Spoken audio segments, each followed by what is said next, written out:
Unang-una, gusto ko lang linawin, yung Bukana Bridge ay isa yan sa tatlo na gifts, kumbaga regalo ng China sa Pilipinas, meaning hindi siya loan.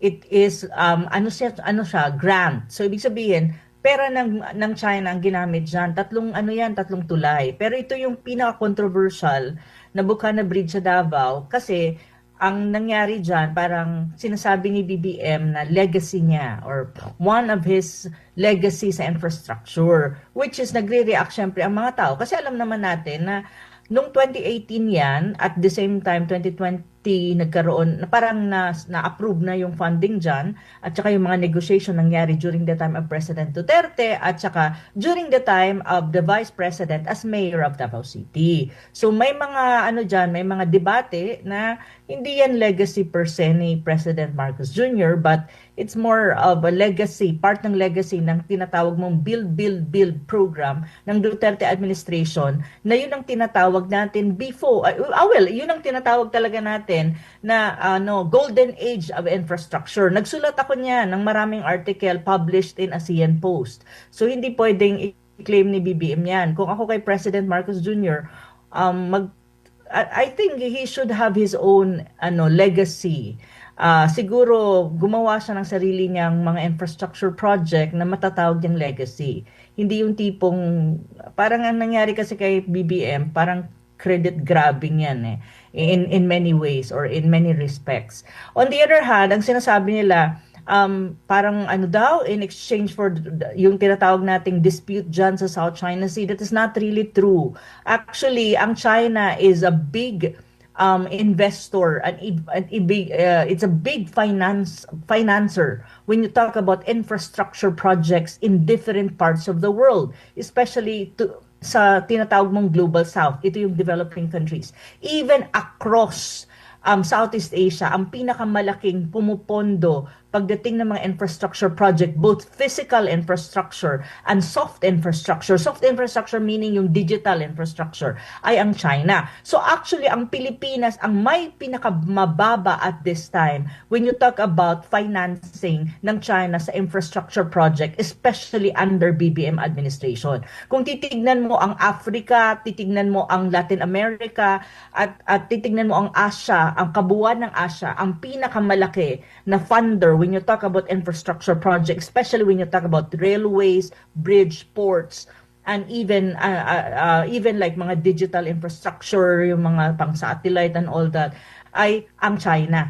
Kasi ang China, to be very honest and frank, objectively speaking, is the best when you talk about infrastructure project in the world, not even the United States. If you look at the United States, mga train station nila, mga luma, yung mga bridges nila luma. But if you go to China, and if you see China's infrastructure, China's railway, Chinese ports, it's really amazing. It's one top of the world, as in, I'm not kidding. So when you talk about investment in other countries, pagdating sa infrastructure, China is leading. And they are very good at this. Kaya nga may tinatawag kang Belt and Road Initiative or BRI. Basically, ang BRI is a Belt and Road Initiative. It's a grand project of China that basically focus on infrastructure investment in many parts of the world. And usually, itong BRI, ang encompassing ito is most continents from Asia, Latin America, even Europe sa eastern part of Europe and in Africa. Makikita mo ang mga infrastructure project dyan na big time infrastructure project ay galing China under the so-called BRI or Belt and Road Initiative. Opo. Na land sa ano yan sa land kasi may BRI ka na tinatawag mong Silk Road. Andyan na yun siya. Opo. When you really talk about infrastructure project, and that is like for example itong hard infrastructure, physical infrastructure na ang number one talaga sa mundo is China.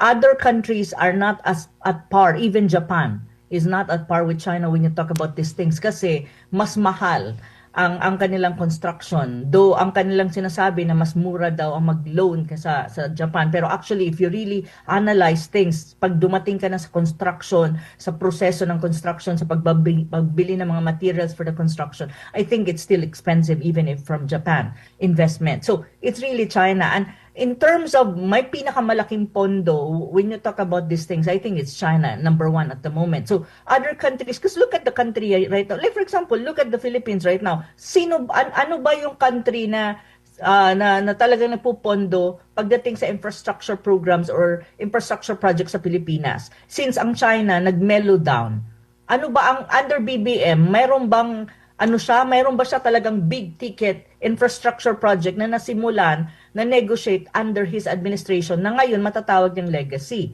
na funded by other countries like for example Japan or the United States? I don't think so. I really don't think so. So ang Belt and Road Initiative, ito yung, at saka gusto ko lang i-address, no, yung sinasabi na ang tawag nito, kaya ang China nagbibigay ng mga infrastructure or nagpapaloan or nagbibigay ng grant when you talk about infrastructure projects sa Pilipinas, para in exchange to the dispute of the South China Sea, para hindi natin i-claim ang ating claim. That is really wrong assumption, precisely because even if China will give us the investment in terms of infrastructure, or even if will give loan or grant sa infrastructure project natin, bibigyan tayo o hindi, they would always be a dispute in the South China Sea. Hindi yan mawawala ang dispute, kasi ang dispute sa South China Sea is a separate matter. It's like it's more on security and geopolitics to a greater extent. And of course, it's all about sovereignty and sovereign rights. Dapat hiwalay yan when you talk about cooperation, kasi when you talk about Belt and Road Initiative, when you talk about infrastructure investment sa Pilipinas ng China, let us say, ibang dimension yan, cooperation yan. Kaya nga nung panahon ni Duterte, ni Pangulong Duterte, malinaw ang kanyang foreign policy. We will cooperate with China on areas that there is a need for cooperation, and there's already cooperation. Like for example, infrastructure project. Pero isi-separate natin ang pag-deal when you talk about the South China Sea dispute, kasi it's a different matter, it's a different dimension. Kaya malinaw yon. Pero itong panahon ni BBM, nagkaletse-letse na. Kasi lahat nilamplap na nila, kaya nagkagulo-gulo. So ngayon, hindi tayo nagbe-benefit. Ang other countries in ASEAN are benefiting from infrastructure project, and we are not even part of the Belt and Road Initiative, I think. Opo. As far as I'm concerned. Ano ang inyong reaksyon patungkol dito? Para sa iba pang mga katanungan o suhestyon, i-comment nyo lamang sa ating comment section.